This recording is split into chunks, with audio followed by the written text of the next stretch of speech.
Halo anak-anak, selamat pagi. Bertemu kembali kita di pagi hari yang cerah ini. Nah, hari ini kita akan belajar bersama-sama ya. Bu Sulis harap anak-anak di rumah dalam keadaan sehat dan tetap semangat belajar. Sebelum memulai pelajaran hari ini, alangkah baiknya kita berdoa terlebih dahulu. Kita berdoa bersama-sama ya. Kita ambil sikap berdoa yang baik. Dalam nama Bapa dan Putra dan Roh Kudus. Amin. Selamat pagi Tuhan, terima kasih Engkau pertemukan kami hari ini. Tuhan, sekarang kami mau belajar, berkatilah kami, semoga bisa belajar dengan baik. Amin. Santo Petrus Canisius, doakanlah kami. Dalam nama Bapa dan Putra dan Roh Kudus. Amin. Oke, mari kita simak video berikut ini. Siang yang cukup terik, kerbau sedang menghabiskan waktunya untuk berteduh di pinggir sungai. Sang kerbau sedang minum di pinggir sungai sambil menyanyi perlahan. Namun, dari kejauhan terdengar suara jeritan minta tolong yang tampak seperti sangat kesakitan. Tolong aku. Mendengar suara itu, kerbau langsung menuju ke sumber suara.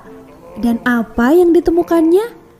Ada seekor buaya yang sedang kesakitan tertimpa batang pohon. Buaya, kau kenapa? Tolong aku kerbau, kau kan kuat. Tolong aku angkat pohon ini dari tubuhku. Aku sangat kesakitan. Tolonglah. Mendengar rintihan dari buaya, tanpa pikir panjang, kerbau langsung menolong buaya itu dengan tanduknya yang besar. Diangkatnya batang pohon itu agar buaya bisa selamat dan tidak kesakitan lagi. Namun, saat kerbau berhasil menyingkirkan pohon itu, kaki kanannya langsung digigit oleh buaya si pembohong. Apa yang kau lakukan, buaya? Tega sekali kau, aku kan sudah menolongmu. Hahaha, dasar. Kau percaya padaku, kerbau? Dasar kau bodoh. Merintih kesakitan, kerbau memohon pada buaya itu agar ia tak disantap. Aduh, sakit. Jangan. Aduh, sakit. Tak berselang lama, datanglah seekor kancil yang cerdik untuk minum di pinggir sungai. Sedang apa kalian? Kancil, tolonglah aku. Aku akan disantap oleh buaya pembohong ini. Pembohong apa? Kau saja yang bodoh. Hahaha. Ditanyai oleh kancil, buaya dan kerbau malah adu mulut dan tidak menghiraukan sang kancil sama sekali. Diam! Jadi, siapa yang pembohong?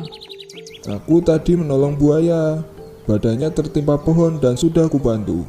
Bukan terima kasih, dia malah menyantapku. Tidak, kancil. Dia yang berbohong. Mendengar pertikaian keduanya, kancil yang cerdik langsung mencari akal agar bisa membantu kerbau. Aku akan bisa melihat siapa yang benar dan siapa yang salah. Jika aku bisa melihat kejadian dari awal, bagaimana caranya ya? Mendengar hal itu, kerbau dan buaya langsung terpancing dan saling ingin membuktikan siapa yang paling benar. Oke, akan aku tunjukkan. Buaya, lepaskan kakiku. Aku akan menunjukkan kejadiannya tadi. Jangan sampai kau berbohong pada kancil ya, kerbau. Tak lama, kerbau beranjak dan kembali menimpa buaya dengan pohon besar seperti awal dirinya melihat buaya kesakitan. Namun, saat kerbau hendak kembali menolong sang buaya, kancil tiba-tiba memanggilnya. Kerbau, oh kerbau, kau akan apa sekarang? Aku akan buktikan padamu, kancil, kalau tadi aku menolong buaya dari pohon ini. Kau mau disantap buaya lagi setelah itu? Mendengar ucapan kancil itu, kerbau baru tersadar bahwa kancil sebenarnya akan membantunya untuk lepas dari jeratan buaya. Kau yang bodoh, buaya. Bersama dengan kancil, Kerbau langsung pergi meninggalkan buaya yang masih terus tertimpa pohon. Karena ulahnya itu, sang buaya terjebak dan mati kehabisan nafas. Sementara kerbau mendapatkan pelajaran bagus agar tak langsung mempercayai seseorang. Nah, kalian sudah melihat kan tadi videonya? Sekarang kalian buka LKS-nya halaman 85. Di situ ada perintah, susunlah urutan gambar-gambar cerita kancil dan buaya berikut. Nah, silahkan kalian urutkan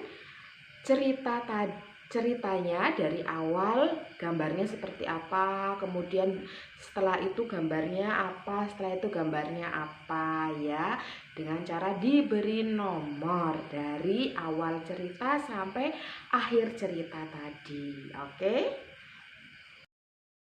Pola gambar. Pola gambar. Pola gambar adalah gambar yang disusun secara teratur ya. Nah, supaya lebih jelas kita simak penjelasan berikut ini ya.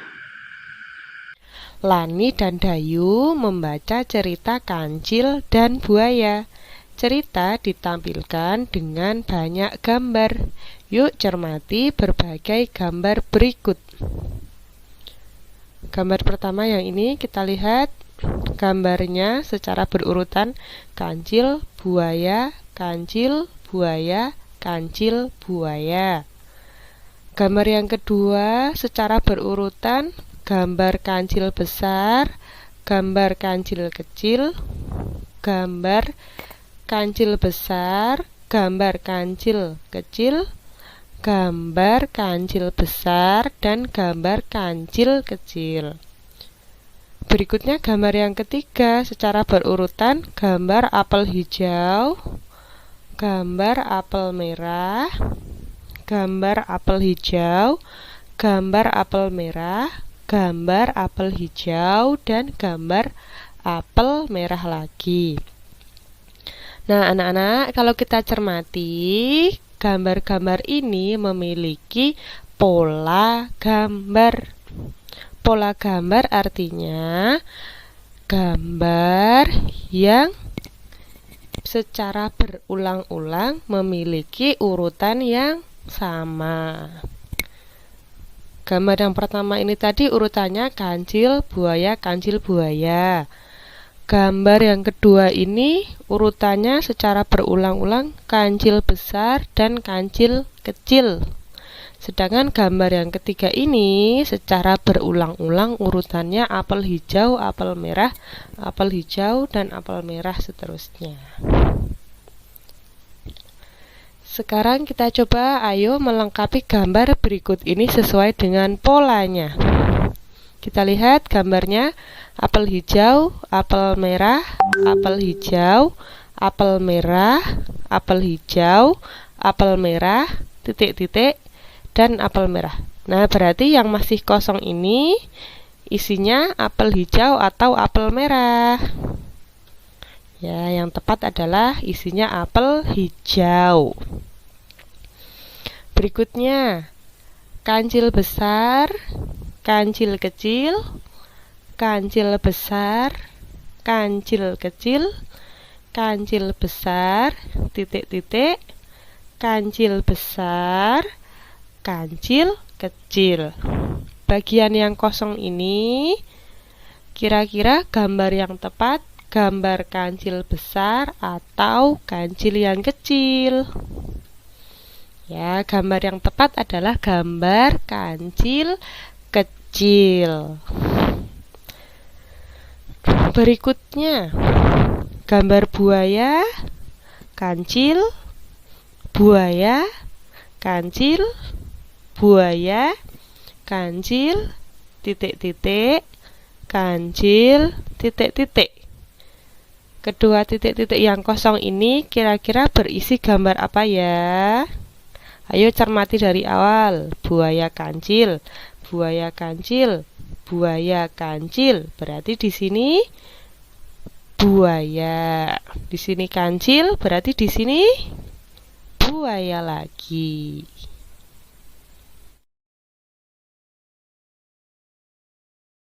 Terkasih, mari kita melihat bagaimana keadaan rumah pada gambar di bawah ini. Rumah ini terlihat bersih dan juga asri ya anak-anak. Nah, apa kegunaan rumah? Kegunaan rumah yaitu untuk tempat tinggal kita bersama dengan anggota keluarga kita. Kegunaan rumah juga agar kita terhindar dari terik matahari dan juga terhindar dari hujan. Anak-anak yang terkasih, apa saja bagian-bagian rumah? Tentu kalian tahu ya anak-anak. Bagian-bagian rumah ada ruang tamu, kamar tidur, dapur, dan juga kamar mandi. Tiap-tiap bagian rumah memiliki fungsi dan manfaatnya masing-masing ya anak-anak. Seperti halnya ruang tamu untuk kita menerima tamu, kamar tidur untuk kita beristirahat, dapur untuk memasak, dan kamar mandi untuk kita membersihkan diri. Anak-anak yang terkasih, bagaimana cara kita merawat rumah agar nampak bersih, indah, dan sehat? Yaitu dengan cara kita menyapu lantai rumah, mengepel, kemudian membuang sampah pada tempatnya, mengelap kaca agar kaca nampak mengkilap dan terhindar dari debu. Kemudian kita pun harus mencuci piring setelah kita makan ya anak-anak, agar tidak menumpuk dan menimbulkan lalat. Nah anak-anakku yang terkasih, Ibu Guru harap anak-anakku di rumah rajin membersihkan dan merawat rumah ya, agar rumah kita nampak bersih, sehingga nyaman untuk kita tinggal bersama dengan anggota keluarga kita. Pelajaran hari ini cukup. Mari kita tutup dengan berdoa. Kita ambil sikap yang baik ya. Dalam nama Bapa dan Putra dan Roh Kudus. Amin. Tuhan, terima kasih hari ini kami boleh belajar dengan baik. Berkatilah kami supaya kami bisa mengerti apa yang telah diajarkan oleh Bu Guru. Amin. Santo Petrus Canisius, doakanlah kami dalam nama Bapa dan Putra dan Roh Kudus. Amin.